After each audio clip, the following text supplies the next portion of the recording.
하나님 말씀 로마서 12장 14절부터 21절입니다.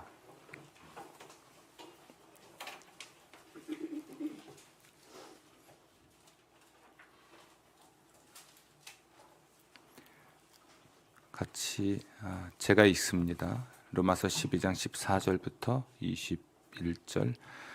너희를 박해하는 자를 축복하라. 축복하고 저주하지 말라. 즐거워하는 자들과 함께 즐거워하고 우는 자들과 함께 울라. 서로 마음을 같이 하여 높은 데 마음을 두지 말고 도리어 낮은 데 처하며 스스로 지혜 있는 채 하지 말라. 아무에게도 악을 악으로 갚지 말고 모든 사람 앞에서 선한 일을 도모하라. 할 수 있거든 너희로서는 모든 사람과 더불어 화목하라. 내 사랑하는 자들아, 너희가 친히 원수를 갚지 말고 하나님의 진노하심에 맡기라. 기록되었으되 원수 갚는 것이 내게 있으니 내가 갚으리라고 주께서 말씀하시니라. 내 원수가 줄이거든 먹이고 목마르거든 마시게 하라. 그리함으로 내가 숯불을 그 머리에 쌓아 놓으리라. 악에게 지지 말고 선으로 악을 이기라. 아멘. 아멘. 그리스도인과 교회의 사회적 책임에 관한 말씀을 우리 11월 한 달 동안 듣게 되어 있죠. 오늘은 우리 이 사회에 대한 그 교회와 그리스도인의 그 사랑의 책임에 관한 말씀을 나누도록 하겠습니다. 우리 모두는 하나님을 기쁘시게 해드리길 원합니다. 그런데 이 하나님의 자비는 하나님을 기쁘시게 하는 삶의 이유가 되고 동기가 됩니다. 그래서 사도 바울은 오늘 로마서 12장 1절 2절에서 하나님의 모든 자비하심으로 로마 교회 형제들에게 호소합니다. 너희 몸을 하나님이 기뻐하시는 거룩한 산제물로 드리라. 너희는 오직 마음을 새롭게 함으로 변화를 받아 하나님의 뜻이 무엇인지 분별하도록 하라. 아멘. 거기 보면 너희 몸을 하나님이 기뻐하시는 거룩한 산제물로 드리라 라는 말씀이 나오죠. 하나님을 기쁘시게 하는 삶, 이 삶을 살라는 호소인데요. 우리가 하나님을 기쁘시게 하는 삶을 살게 하는 것은 하나님의 자비이기 때문에 바울은 하나님의 모든 자비하심으로 너희를 권하노니라고 말을 하고 있습니다. 사실 복음이라고 하는 것은 죄인에게 주어지는 하나님의 자비죠. 죄인에게 주어지는 하나님의 자비입니다. 사도 바울은 로마서 1장부터 11장까지 하나님의 자비에 관해서 이야기를 해요. 하나님의 자비를 예수님의 복음을 중심으로 요약을 하면 먼저는 하나님께서 자기 아들을 죄인들의 구원을 위해 보내신 것으로 나타났죠. 로마서 5장 8절 말씀인데요. 우리가 아직 죄인 되었을 때에 그리스도께서 우리를 위하여 죽으심으로 하나님께서 우리에 대한 자기의 사랑을 확증하셨느니라. 우리가 죄인이었을 때에 하나님이 자기 아들을 우리의 구원을 위해 제물로 바치신 것, 이것이 하나님의 자비였습니다. 또 우리의 행위로 말미암지 않고 예수님을 믿는 믿음으로 우리를 의롭다 하시는 것 또한 하나님의 자비죠. 우리가 공을 쌓지 않았지만, 공덕이 없지만 예수님을 믿는 믿음으로 우리를 의롭다고 선언하시는 것이 바로 하나님의 자비였습니다. 로마서 8장 5절 보면 더군다나 생명을 주시는 성령님을 우리에게 보내셔서 우리 안에 계시고 우리를 인도하시고 우리 안에서 우리가 하나님의 자녀인 것을 확신하게 하시고 우리가 기도할 바를 알지 못할 때는 우리를 위해 기도하시고 우리가 기도할 수 있도록 도와주시고 이렇게 성령님을 우리에게 보내셔서 우리 안에 계시게 하시고 우리의 보혜사가 되게 하신 것 또한 하나님의 자비죠. 예수님을 주와 그리스도로 믿는 사람들을 양자로 입양하신 것, 이 또한 하나님의 자비라 할 수 있습니다. 더군다나 로마서 9장부터 11장은 하나님의 옛 백성들에 대한 하나님의 자비를 설명해 주고 있습니다. 하나님의 구원이라고 하는 것은 본래 하나님의 자비로 이루어지는 겁니다. 예를 들면 야곱, 아브라함의 아들이 누구죠? 이삭의 아들이, 그럼 아브라함의 아들이 이삭만 있나요? 이스마엘도 있습니까? 그러면 이삭의 아들은, 에서는 누구의 아들이죠? 에서가 이삭의 아들이에요? 아, 그렇습니까? 아, 네. 그렇군요. 제가 나누고자 하는 것은 하나님이 보통 구약의 전통에서는 장남이 상속을 하게 돼 있어요. 그런데 그렇지가 않았죠. 에서가 형이에요? 야곱이 형이에요? 그렇죠. 근데 하나님이 야곱을 통해서 하나님의 인류 구원 계획을 이루어 가신단 말이에요. 야곱이 싸가지가 있었어요? 없었습니다. 아주 싸가지 없는, 아주 밥맛 없고 입맛 없는 인간이죠. 그러니까 그는 사기꾼이라는 말을 듣는 사람이었죠. 다른 사람 뒤꿈치나 잡고 사는 사람. 그러니까 이걸 우리나라 말하면 남 뒤통수나 치고 사는 사람이었죠. 그런데 하나님이 야곱이라는 사람을 통해서 세상을 구원하신 일을 하세요. 이게 하나님의 자비죠. 아멘, 아멘. 또 그렇게 형성된 이스라엘 민족이 다른 모든 민족보다 크거나 숫자가 많거나 더 도덕적이기 때문에 하나님이 이스라엘을 통해서 세상을 구원하시려고 하지 않았습니다. 성경은 말하기를 다른 어떤 민족보다 숫자도 적고 크기도 작고 또 못됐고, 그러나 하나님이 이스라엘을 통해서 세상을 구원하시려고 했고요. 그래서 그들은 선민, 하나님의 선택을 받은 백성이 되었죠. 그리고 세상 끝날에 분명히 하나님께서는 온 이스라엘, 그러니까 이스라엘의 안에서 대대적인 큰 부흥이 일어나서 예수를 믿고 구원받게 하시는 특별한 은총을 베푸신 날이 와요. 이것이 하나님의 자비였습니다. 아멘. 로마서 9장 23절 보면 영광 받기로 예비하신 바 긍휼의 그릇에 대하여 그 영광의 풍성함을 알게 하는 것이 하나님의 목적이에요. 아멘. 거기 긍휼의 그릇에 대하여, 하나님의 긍휼이 여기시는 대상이란 이야기죠. 이방인들이 하나님의 긍휼이 여기심을 받아 구원을 받을 수 있게 된 것처럼 사실 유대인들도 하나님의 긍휼하심을 받아 구원을 받게 하시겠다는 거죠. 이렇게 하나님의 자비라고 하는 것은 그러므로 그 자비를 받은 사람들이 하나님을 기쁘시게 해드리는 삶의 이유가 되는 겁니다. 그래서 바울은 강하게 말하기를 내가 하나님의 모든 자비하심으로 너희를 구원하노니, 1장부터 11장까지 하나님의 모든 자비하심을 이야기하면서 하나님이 베푸신 그 자비로운 일들, 복수형이에요 원래, 일들, 그것에 근거해서 너희를 권하는데, 따라서 하나님의 자비를 입은 사람은 하나님을 기쁘시게 해야 된다 라고 말을 하게 됩니다. 아멘. 여러분은 하나님의 자비를 받으신 분들이죠. 하나님께 긍휼히 여김을 받으신 분이세요. 따라서 우리는 하나님을 기쁘시게 해드리는 것이 맞습니다. 그렇지 않으면 우리는 배은망덕한 사람이 되죠. 끊임없이 은혜 받기만 하고 갚을 줄 모르는 사람이 사실 재미가 없어요. 그리고 사람으로 본다면, 사람의 예를 들어 본다면 머지않아 더 이상 도와주지 않습니다. 그런 사람은. 은혜를 아는 사람이라면, 작게든 크게든 조금이라도 표현하고 사는 사람이라면 어떻게든 좀 더 많은 은혜를 이후에도 좀 더 도움을 주려고 하겠지만, 그렇게 한 번, 두 번 반복되면 사람의 예를 들어 말씀드리는 겁니다. 하나님이 아니라 더 이상 주기 싫죠.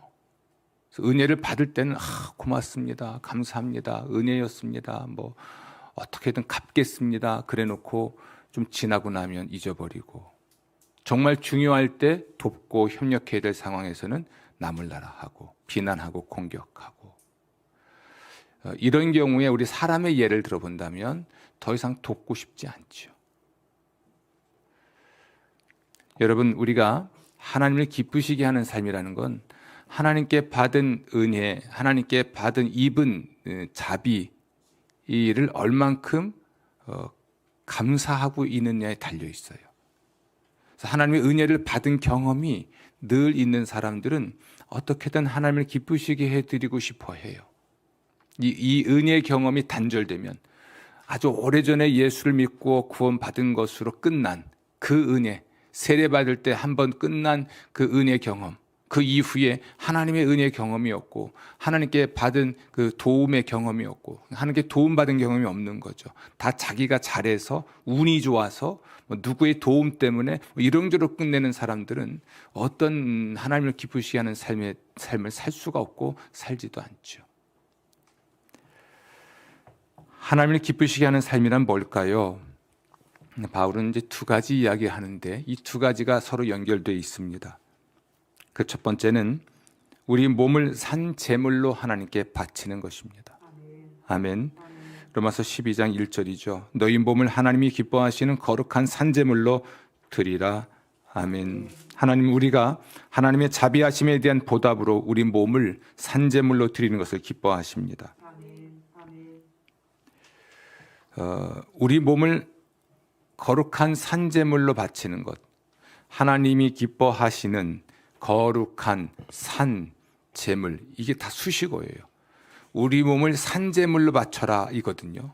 따라서 우리는 제사장이 되어야 하는 거죠. 예수님께서 자기 몸을 우리 인류 구원을 위해 바치셨듯이, 인자가 온 것은 섬김을 받으려 함이 아니라 도리어 섬기려 하고 자기 목숨을 많은 사람의 대속물로 주려 함이라라고 예수님 말씀하셨는데, 그와 같이 예수님이 자기 자신을 제물로 바치는 제사장이셨죠. 자기를 제물로 바치는 제사장, 자기를 제물로 바쳐 인류를 구원하신 분이 예수님이세요. 이처럼 우리가 우리 자신을 제물로 바치는 것, 이것이 우리의 예배이고 우리의 제사이죠. 그런데 앞에 수식어가 붙어요. 하나님이 기뻐하시는 제물, 또 거룩한 산 제물. 이렇게 산 제물, 제물도 그냥 죽은 제물이 아니라 살아있는 제물, 산 제물, 또 거룩한 제물, 하나님이 기뻐하시는 제물, 수식어가 3개가 붙었습니다. 하나님이 기뻐하시는 제물, 거룩한 제물, 산 제물, 이걸 다 설명을 하려고 하지는 않겠습니다. 중요한 건 우리가 우리 자신을 하나님께 제물로 바칠 때 하나님이 기뻐하신다는 것이죠. 그렇게 하는 것이 온당한 일이에요. 영적 예배라고 할 때 영적이라는 말은 온당하다라는 뜻이에요. 보이지 않는 영적 어떤 내면의 예배가 아니고 그것이 온당하다. 하나님께 자비를 받은 사람, 하나님의 자비를 입은 사람이 드려야 될 예배이다. 온당한 것이다. 그게 온당한 것이다. 내 몸을 제물로 하나님께 바치는 것이 온당한 것이다. 그것이 곧 예배라고 주님은 말씀하고 있습니다. 아멘. 따라서 이 예배, 우리 몸을 하나님께 제물로 바치는 이 예배는 이렇게 예배당 안에서 드리는 예배가 아니죠. 물론 이것을 포함합니다. 혹은 유대인으로 말하면 성전에 들어가서 성전 뜰에서 드리는 제사도 아니죠. 이것이야말로 우리 몸을 드리는 것이니까, 우리 몸이 예배당에 와 있으면 또 그것이 예배가 되고, 우리의 몸이 집에 있으면 그것이 예배가 돼야 하고, 우리의 몸이 직장에 있으면 그곳이 예배의 처소이고 나를 제물로 바치는 예배가 돼야 하고, 가정에서는 내 몸이 가정에 있잖아요. 그럼 그곳이 나의 예배 처소고, 가정에서의 일이 내가 하나님을 기쁘시게 하는 일이 되고, 직장에서 내 몸으로 하고 있는 그 모든 일들, 그런 것들이 하나님이 기쁘시게 하고, 그 직장이 내가 예배를 드리는 처소가 되는 것이죠.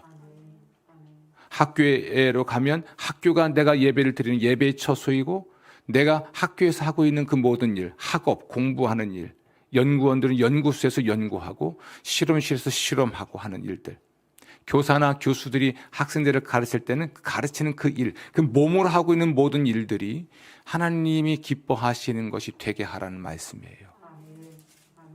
아멘. 비단 이런 예배 공간만이 아니죠.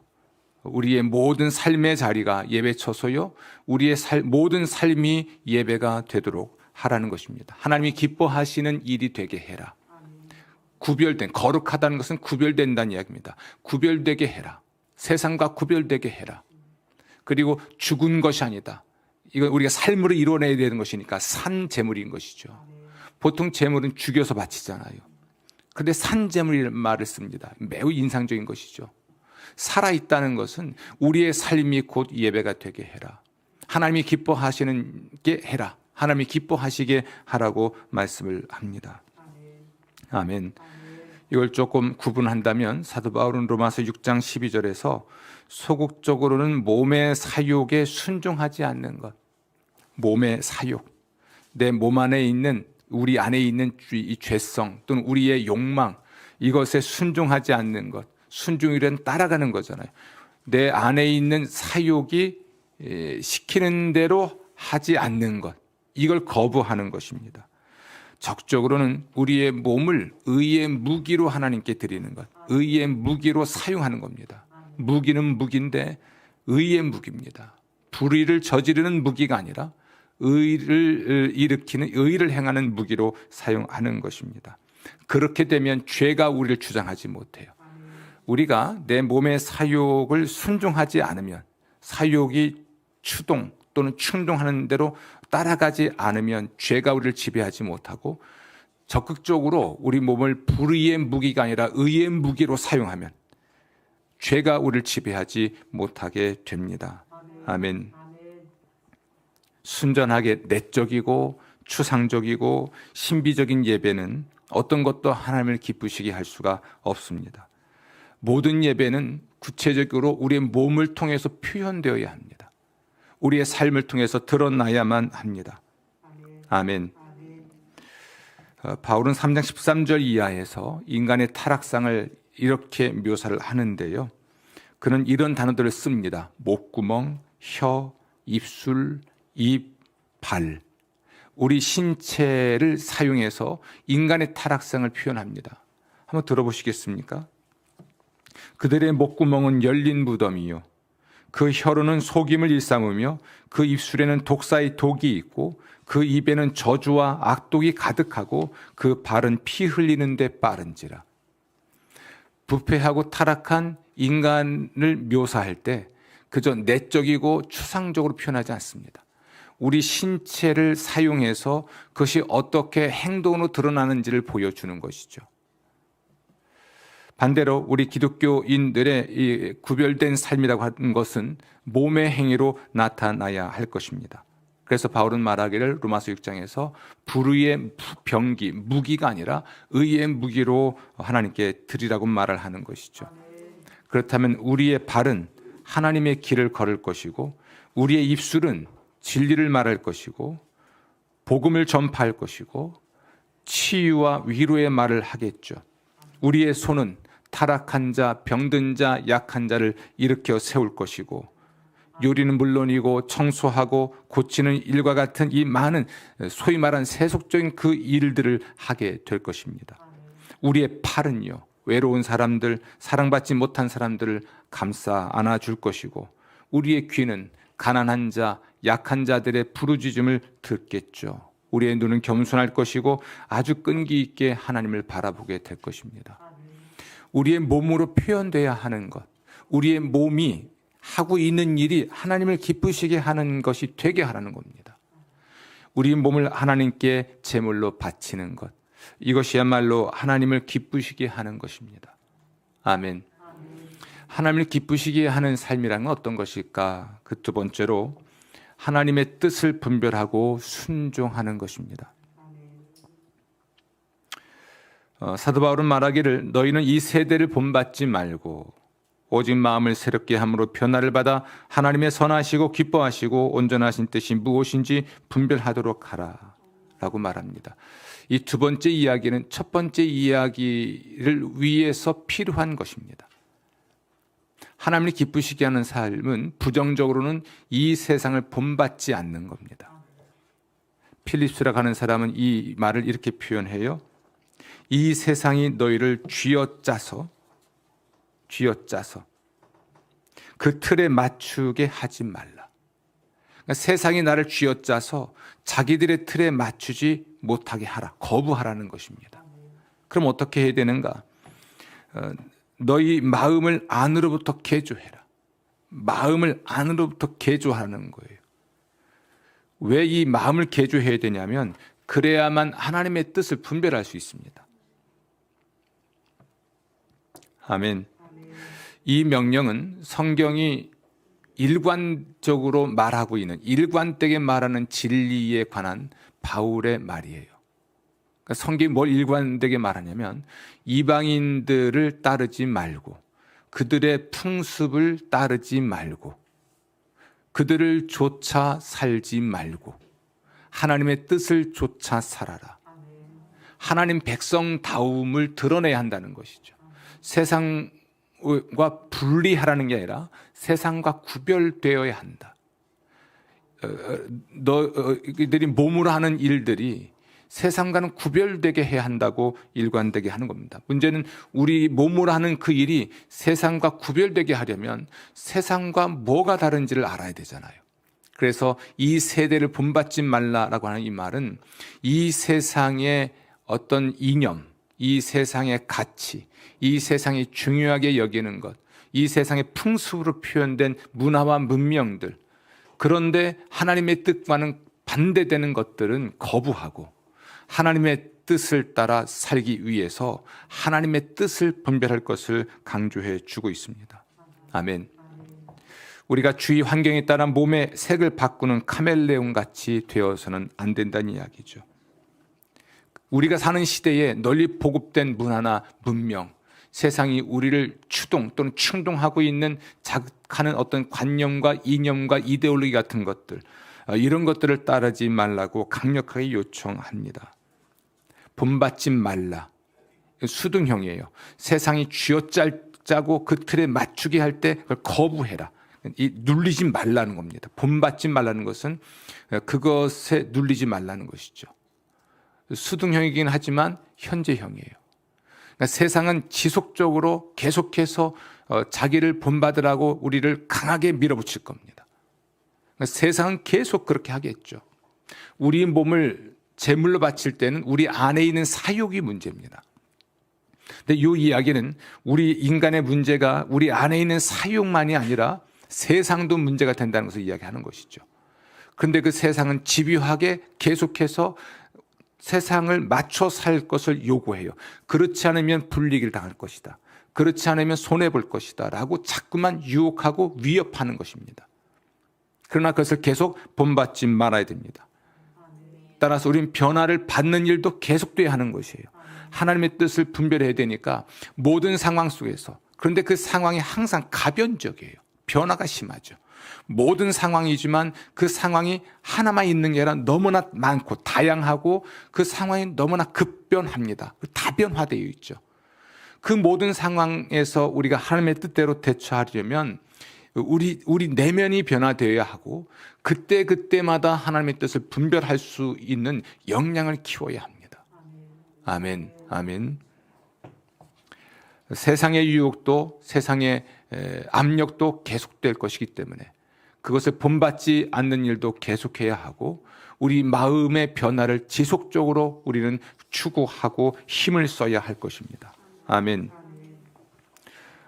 어떻게 하면 우리 마음이 변화되어서 하나님의 뜻을 분별할 수 있을까? 바울은 말을 하고 있지 않지만 우리는 이미 짐작할 수 있습니다. 우리 안에 계신 성령님만이 우리의 본성을 변화시킬 수 있습니다. 우리 안에 계신 성령님만이 우리의 부패성을 씻어내고 우리의 마음의 습관과 같은 것들을 바꿀 수 있습니다. 그리고 또 하나가 하나님의 말씀이에요. 세상의 지식이나 가치나 관념이나 이상 같은 것들이 우리 안에 들어와서 우리 마음을 구축하고 마음의 세계관을 형성할 때에, 또는 이미 그렇게 굳어지고 형성된 그 세계관들을 꿰뚫고 들어와서 그것을 산산이 분해하는 능력을 가진 것이 하나님 말씀이에요. 대표적으로 이 하나님 말씀은 좌우의 날선 어떤 검보다 예리하다라고 히브리서 4장 12절이 말을 하죠. 좌우의 날선 어떤 검보다 예리해서 우리의 혼, 영, 관절, 골수를 찔러 쪼갭니다. 그래서 모든 것을 다 밝히 드러냅니다. 하나님 앞에 밝히 드러내어서 우리를 변화시키죠. 엄마 뱃속에서부터 지금까지 살아오면서 우리를 형성한 우리의 가치관, 우리의 세계관, 우리의 신념, 뭐가 됐든지 간에 나라는 사람의 생각과 마음을 형성하고 있는 이 모든 것들, 화강석보다 더 단단하게 굳어져 버린 것이 있어요. 그건 경험에 의한 것이고, 학교에서의 학습에 의한 것이고, 친구들과의 만남에서 된 것이고, 텔레비전이나 인터넷을 통해서 형성된 것입니다. 이 단단하게 굳어져서 자기는 것이 옳다고 믿고 있지만 너무나 틀린 것들이 많아요. 이것이 어떻게 부서지겠는가? 대안이 없습니다. 하나님의 말씀이 마음에 심겨야 돼요. 그럼 이 말씀이 살아있고 운동력이 있어서, 살아있고 어떤 힘을 갖고 있어서 마음에 구축된 화강석처럼 굳어진 가치관, 신념, 관념, 이념 같은 것들을 이제 부수기 시작합니다. 그래서 성경은 하나님 말씀을 방망이에 비유하기도 합니다. 하나님 말씀은 방망이와 같아서 우리를 부수는 것이죠. 뭘 부수니까? 우리 안에 신념치기 같은 것들을 단단히 부숴버립니다. 다시 말하면 정말 화강석같이 굳어져 버린 자신의 신념이나 관념이나 이념이 있는데 바위 같은 거예요. 이것이 부서져야만 우리가 하나님의 뜻대로 살아갈 수 있는데, 이것이 부서지지 않으면 그 세계 속에서만 살아요. 그래서 그리스도인이지만 전혀 그리스도인이 아닌 사람으로 사는 것이죠. 이걸 부서뜨리는 능력이 하나님 말씀에 있습니다. 성령께서는 하나님 말씀으로 우리 마음을 새롭게 하십니다. 우리 마음을 변화시키십니다. 그래서 우리가 세상을 살면서 세속의 가치, 신념, 관념, 삶의 방식, 태도, 이런 모든 것들 속에서 하나님의 뜻을 분별하고 그것에 끌려가지 않고 하나님의 뜻대로 살게 하십니다. 우리가 우리 몸을 산 제물로 하나님에 바칠 수 있게 하시는 게 성령님이십니다. 하나님의 말씀의 세계관, 하나님 말씀의 신념, 하나님 말씀의 관념, 하나님의 말씀의 인생관, 이런 것들로 형성되도록, 우리 마음이 형성되도록 하여 주시는 것이죠. 아멘, 아멘. 여러분, 우리가 하나님의 자비는 우리가 하나님을 기쁘시게 하는 삶의 이유라고 말씀을 드렸습니다. 하나님의 자비를 입었다면 우리 몸을 하나님께 제물로 바치고 그것을 위해서 마음을 새롭게 하는 일을 힘쓸 것입니다. 마음을 새롭게 하는 일을 힘써 하나님의 뜻을 분별하는 일을 힘쓰겠죠. 하나님 말씀이 우리 마음을 변화시키는 현장이 예배 현장이에요. 개인적으로 골방에서 예배를 드릴 수도 있습니다. 그러나 특히 현장에서 이렇게 예배를 드리는 그 순간에 공동체 예배에서 선포되는 말씀을 듣고 그 말씀이 그의 심령을 변화시킵니다. 참 놀랍습니다. 개인이 골방에서 말씀을 읽고 묵상하면서 그가 변화될 수 없다는 얘기를 하는 건 아니에요. 그것도 해야 합니다. 결정적으로 우리 경험적으로 봐도 그렇고 저도 그렇습니다. 정말 내 마음이 새로워지는 걸 경험하는 순간들은 예배 시간이었어요. 또는 부흥의 시간이었습니다. 또는 집회 시간이었어요. 여러분 과거에 기도원 다녀보셨겠습니다만 부흥회도 해봤고요. 첫날에 은혜 받는 사람들은 끝날 때 시험 든다고 합니다. 근데 첫날엔 도무지 뭔 말인지 몰라서 괜히 말씀 듣다 말고 왔다 갔다 하는 사람이 둘째 날에는 좀 진득히 앉아있지만 졸고 드디어 셋째 날에는 변화되는데 마지막 밤, 그 집회 마지막 날 밤에 아주 급진적으로 과격하게 변화되죠. 그래서 창피한 일도 모르고 댕글댕글 부르는 것이고 눈물 콧물 쏟는 것이고 머리가 예배당 올 때는 이쁘게 하고 왔지만 이게 헝클어지는 것인지 아닌지도 모르는 채 은혜 받고 하나님께 회개하고 다짐하고 헌신하고 있는 것들이 우리 경험이에요. 그것이 골방에서 일어나는 것보다 훨씬 더 강력하고 훨씬 더 우리 경험적으로 많이 알고 있는 거 아닙니까? 그래서 우리 마음의 변화가 매우 중요합니다. 하나님을 기쁘시게 하기 위해서는 우리 마음의 변화가 중요해요. 우리 몸을, 우리 삶을 하나님이 기뻐하시는 제물로 드리기 위해서는 가정에서, 일터에서, 학교에서, 일상 속에서 하나님을 기쁘시게 하는 삶을 위해서는 우리 마음의 변화가 중요하고 성령께서 말씀으로 변화시킬 때 아멘하고 응답하면 우리가 변화될 것이고 또 우리 몸을 제물로 바칠 것이고 그러므로 죄가 우리를 지배하지 못하고 그러므로 하나님께 또 다른 은혜와 복을 받습니다. 이 은혜의 선순환이죠. 아멘. 여러분들이 이 은혜의 선순환의 과정에 참여하시기를 주의 이름으로 부탁을 드립니다. 아멘. 아멘.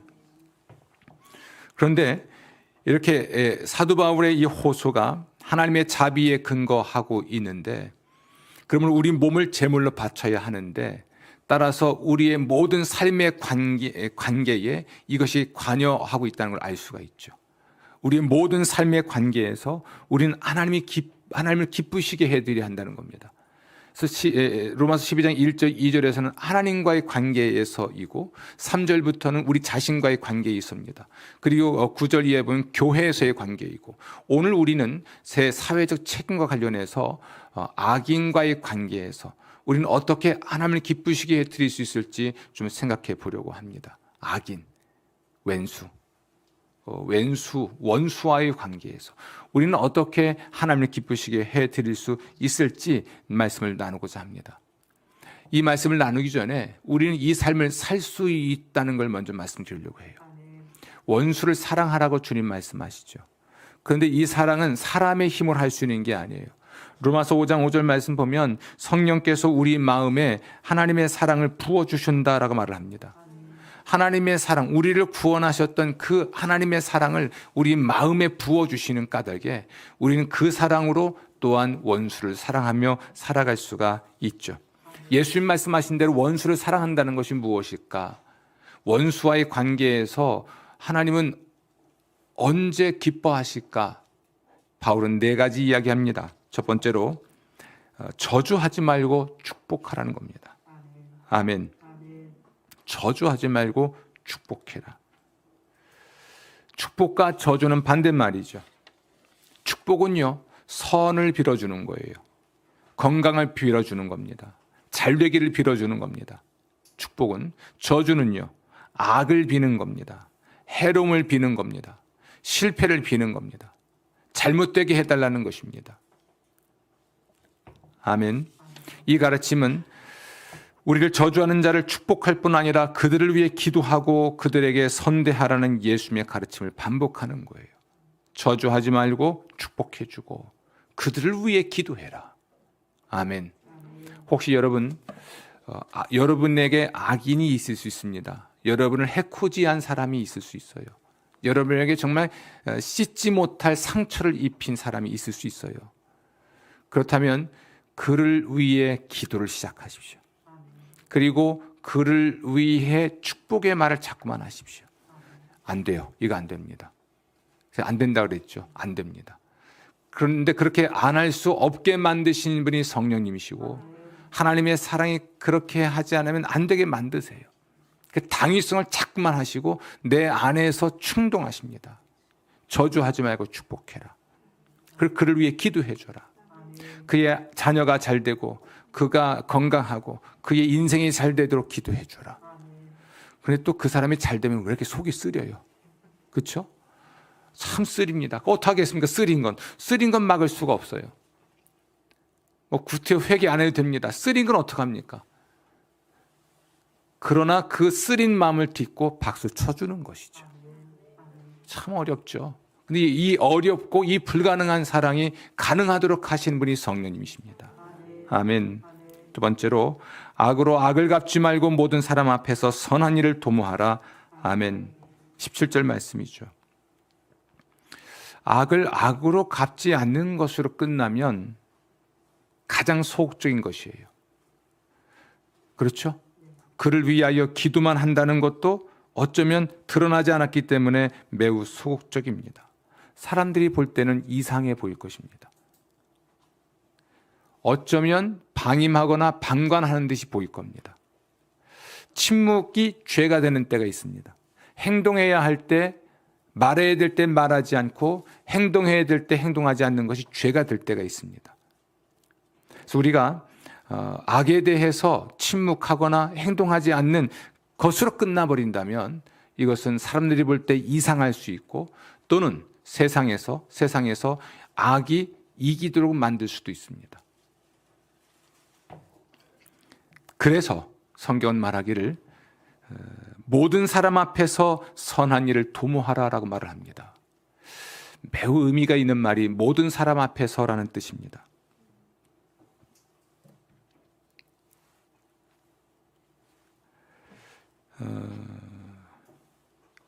우리의 행동이 사람들에게 공적으로 비난받지 않도록 행동하라는 것이기도 해요. 거꾸로 말하면 우리의 행동이 사람들에게 공적으로 인정받도록 행동하라는 겁니다. 악에 대하여 침묵하고 그냥 잊어버리고 사는 삶이 아니라 오히려 선한 행동을 하라는 것입니다. 선한 일을 도모하라는 것이죠. 공적인 영역에서 선을 추구해라. 사람들이 알 수 있도록 악인, 원수에게 선을 베푸는 일이기도 합니다. 아멘. 18절 말씀 보면 할 수 있거든 너희로서는 모든 사람으로 더불어 화목하라. 아멘. 그렇죠. 우리는 정말 모든 사람과 더불어 화목을 해야 합니다. 그러나 이것은 어렵습니다. 그래서 바울은 말하기를 할 수 있거든이라는 말을 씁니다. 할 수 없을 때도 있는 거예요. 언제 우리는 화목할 수 없을까요? 상대방이 반응하지 않으면 화목할 수 없어요. 용서는 내가 개인적으로 할 수 있습니다. 내가 그를 선대하고 그를 축복하는 것까지 내가 할 수 있어요.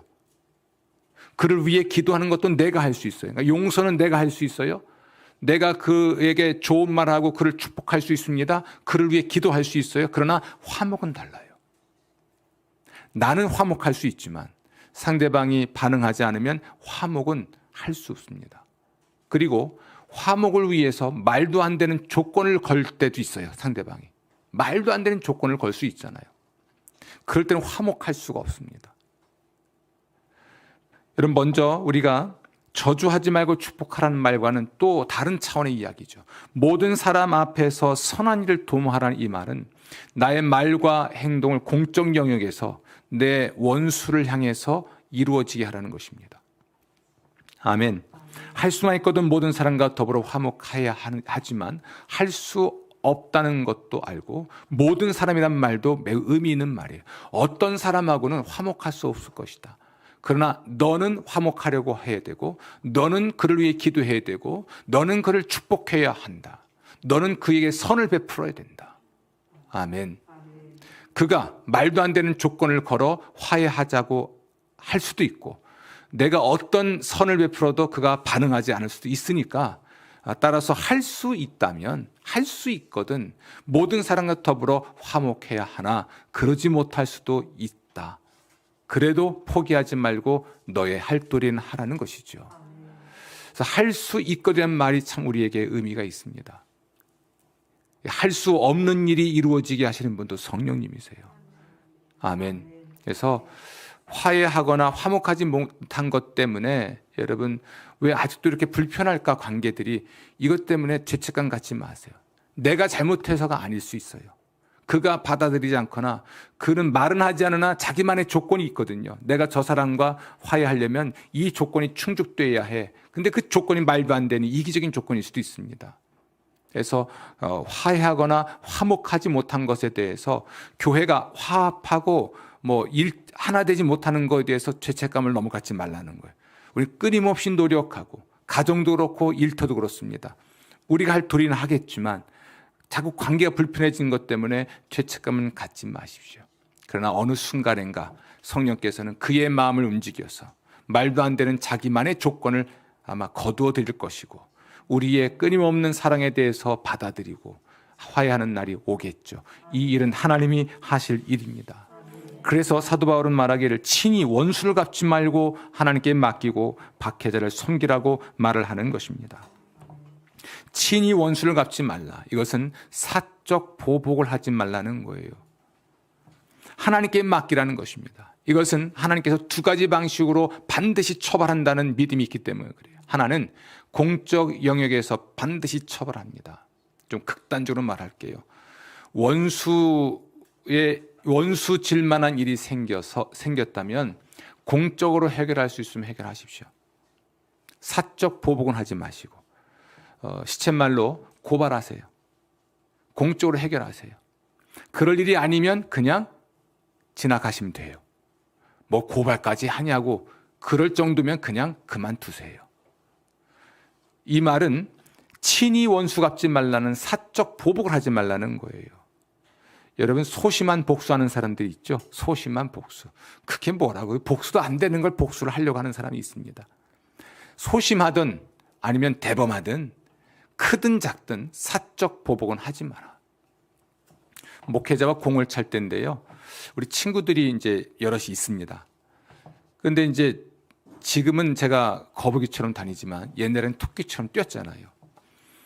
그래서 이제 이 친구는 공격수입니다. 최전방 공격수. 전 항상 중앙 수비나 윙 수비를 봅니다.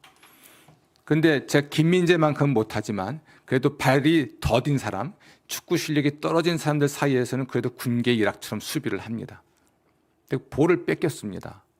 근데 바로 보복이 들어옵니다. 이런 경우는 정규적인 경기에서도 레드카드입니다. 보복성 파울은 이건 당장 퇴장입니다. 이게 페어 플레이가 안 되는 거죠.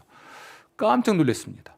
평소에 그렇지 않았는데 그것도 목사가 공 차다가 뺏겼다고 그것도 친구를 태클 들어와서 발목 부러질 뻔했습니다. 심판이 그걸 보고도 그냥 웃어 넘깁니다. 이 개인적인 보복을 가진 사람은 정말 심령의 변화가 매우 필요하고 하나님의 사랑이 얼마나 위대한지를 좀 알아야 돼요. 그러나 우리가 이 문제를 해결함에 있어서 친히 원수 갚지 말고 하나님께 맡겨야 돼요. 원수 갚는 건 하나님이 하실 일입니다. 하나님이 심판하실 분입니다. 하나님이 이 문제를 해결하기 위해 두 가지 방안을 마련하셨는데 하나는 세상 끝날에 모든 사람의 행위에 대하여 처벌하시는 이 일이 있고요. 그러나 그때까지 이 세상에는 국가와 권력을 세우셨어요. 그래서 공적 영역에서 공적으로 처리되도록 해 주신 분이 바로 하나님이십니다. 아멘, 아멘. 성경은 말하기를 13장 3절인데요. 국가 권력은 또 관원, 공무원들은 하나님의 사역자가 되어 선한 일을 행하는 자에게는 선을 베풀고 악을 행하는 자에게는 진노하심을 따라 보응할 것입니다. 따라서 고발할 수 없다면 또 고발하기엔 유치하다면 별일 아니니까 그냥 혼자 삭히되 하나님께 은혜를 구하시고 또 그가 잘 되도록 축복해 주시는 여러분 되시기를 주의 이름으로 축원합니다. 아멘. 심각하게 생각해야 될 것은 박해자를 섬기는 일입니다. 소극적으로는 보복하지 않고 지나갈 수 있지만 적극적으로 우리는 그를 섬길 수 있어야 합니다. 그래서 원수가 줄이거든 먹이고 목마르거든 마시게 하라. 그리함으로 네가 숯불을 그 머리에 쌓아 놓으리라. 숯불을 머리에 쌓으면 어떻게 될까요? 이 얼굴이 후끈후끈하지요. 두 가지 의미가 있는 듯합니다. 하나는 원수가 줄이거든 먹이는 거죠. 또 목마르거든 마시게 합니다. 그러면 그가 얼마나 부끄럽겠는가. 물론 후한 무치도 있지만 얼마나 부끄럽겠는가. 사람의 옷을 벗기는 방법은 바람을 강하게 불어서는 안 된다면서요. 또는 냉기를 막 쏟아 부어서도 안 된다면서요. 점점 두껍게 입거나 옷을 붙잡고 있으니까 뜨겁게 해주라면서요. 더우면 벗으니까. 그런 얘기입니다. 선을 쌓아주는 거예요. 숯불을 쌓으라는 이야기는 자꾸만 선을 쌓아라. 배고프면 먹을 것 줘라. 목말라 하면 마실 것 줘라. 아프면 찾아가 줘라. 돈 없으면 좀 꿔줘라. 그 사람은 내 거 뺏어가고 내 입에 있는 것도 빼가는 사람인데, 그리할 때 그가 얼굴이 후끈하고 부끄러워하고 그가 결국 회개하고 돌이키게 될 것이다. 아멘. 우리는 모든 원수를 하나님께 맡기는 거죠. 하나님, 공적 영역에서 하나님이 처리해 주십시오. 그리고 세상 끝날에 하나님이 심판하십시오. 우리가 할 일은 그를 위해 기도하고 그에게 선을 베푸는 것입니다. 배고파할 때는 먹을 것 주고, 목마를 때는 마실 것 주고, 추울 때는 옷 사주고. 참 이게 안 되죠. 입고 있는 것도 뺏고 싶은데, 얼어 죽을 곳으로 내쫓고 싶은데 그건 안 되죠. 이걸 가능케 하시는 분이 바로 성령님이시고, 우리 안에 하나님의 사랑을 부어서 이 삶을 살게 하실 줄로 믿습니다. 예수님은 그런 삶을 사셨는데요. 욕을 당하시되 맞대어 욕하지 아니하시고 고난을 당하시되 위협하지 아니하셨다. 오직 공의로 심판하시는 이에게 부탁하시며 친히 나무에 달려 그 몸으로 우리 죄를 담당하셨다. 이 베드로전서 2장 23절 24절 말씀입니다. 마지막인데요. 악에 지지 말고 선으로 악을 이기라. 사실은 원수와의 관계에서 하나님을 기쁘시게 하는 삶의 결론입니다. 여러분, 저주하거나 악을 악으로 갚거나 친히 원수를 갚거나 한다면 이것은 악에 대한 악한 반응입니다. 따라서 우리가 악의 소용돌이에 빨려 들어가는 거예요. 이렇게 함으로써 세상의 악의 총량을 늘리게 됩니다. 악을 행하는 사람, 그 악인에게 내가 악으로 갚으면 악인의 악 플러스 의인의 악 플러스 해서 악의 총량이 세상에 늘어나는 겁니다. 악에 압도되는 것이고, 악에 사로잡히는 것이고, 악의 소용돌이에 빨려 들어가는 것입니다. 우리도 모르는 사이에 내가 악인이 되어 있습니다. 똑같은 존재가 되죠. 그래서 그런 얘기 하잖아요. 그러지 마. 똑같은 사람 되는 거야. 우리 애들한테 그렇게 얘기합니다. 친구가 욕했다고 해서 나도 욕하면 똑같은 사람 되는 거야. 애들한테는 그렇게 얘기를 하는데 어른들은 그렇지 않아요. 우리가 보복하기를 거부한다면, 그 대신에 복수에 대해서 긍정적으로 반응한다면, 예를 들면 축복하고 그를 위해 기도하고 사람들 앞에서 선한 일을 도모하고 모든 사람과 더불어 화목하고 목마를 때 마실 것 주고 배고플 때 먹을 것 주고 추울 때 옷을 입혀준다면, 그리고 하나님의 진노하심에 맡기고 공적 영역에서 이 국가나 또는 우리 공무원들에게 이 일을 맡겨서 공적으로 처리한다면 우리는 선으로 악을 이기는 게 됩니다. 그러면 악인의 악이 의인의 선으로 인해서 이게 눌릴 것이고 세상에는 악의 총량이 줄겠죠. 아멘. 아멘. 이것이 우리의 사회적 책임입니다. 저는 공당의 대표가 이 말을 하는 걸 듣고 충격을 받았습니다. 우리 당의 후보의 가족을 건드렸으니 나도 당신들의 후보의 가족을 건드리겠습니다. 섬뜩했습니다. 우리 당의 대통령 후보의 가족을 건드렸으니 나도 당신들의 대선 후보의 가족을 건드리겠습니다. 이게 정치판인가 봐요. 이보다 무서운 말이 어디 있습니까? 이에는 이, 눈에는 눈이잖아요. 이에는 이, 눈에는 눈, 이것은 사적 보복을 금지하는 하나님 말씀이거든요. 개인적 차원이나 공동체적 차원이나 이런 정서, 나를 건드렸으면 나도 건드릴 것이고 우리 가족 건드렸으니 내가 너의 가족 건드리겠다. 이건 구약성서에서 금지하는 일입니다. 우리가 사회적 책임을 다한다고 할 때 어떤 사회적 행동이 필요할까요? 피켓 들고 나가서 시위해야 될까요? 그래야 될 때는 그래야 될 것입니다. 82년도에 대학 들어가서 체류탄이 난무하는 세상에서 스크럼 짜고 나가서 데모하고 친구가 의문사, 이 이유를 알 수 없는 죽음을 당하고 이런 아픈 시절도 있죠. 정말 우리에게 필요한 것, 그 결정적으로 중요하고 필요한 것 중에 필요한 것은 바로 우리가 오늘 주님 말씀하신 이 말씀대로 사는 겁니다. 원수와의 관계에서 악에 지지 않고 선으로 악을 이기는 것, 이것이 매우 중요합니다. 세상에 악의 총량을 줄여가는 것, 악을 완전히 제거하는 것은 세상 끝날 하나님이 하실 일이고요, 우리는 못합니다. 그러나 적어도 이 세상에서 악의 총량을 줄이면 적어도 내가 사는 동안에는 우리의 후손들이 사는 세상은 덜 힘들지 않을까요? 덜 악하지 않을까요? 가정에서나 교회에서나 일터에서나 어디에서나 나를 해코지했다 해서 그들 갚아주려고 한다면 이 세상은 똑같은 사람들이 살아가는 세상이 되고 악의 총량이 늘어서 불행한 세상이 될 것입니다. 선으로 악을 이긴다는 것은 십자가의 길입니다. 예수님도 이 삶을 위해서 결국 자기 목숨을 버릴 수밖에 없었습니다. 십자가의 길이지만 이게 위대한 사랑의 길입니다. 그리고 이 사랑의 삶이 가능하도록 로마서 5장 8절 말씀은 성령께서 우리 마음에 하나님의 사랑을 부어주신다고 약속하십니다. 오늘도 이 사랑이 부어지도록 기도하시고 하나님의 사랑, 성령의 사랑으로 선으로 악을 이기는 여러분 되시기를 주의 이름으로 축원합니다. 그것이 우리가 하나님을 기쁘시게 해드리는, 우리 몸을 제물로 드리는 삶이 될 것입니다. 기도하겠습니다.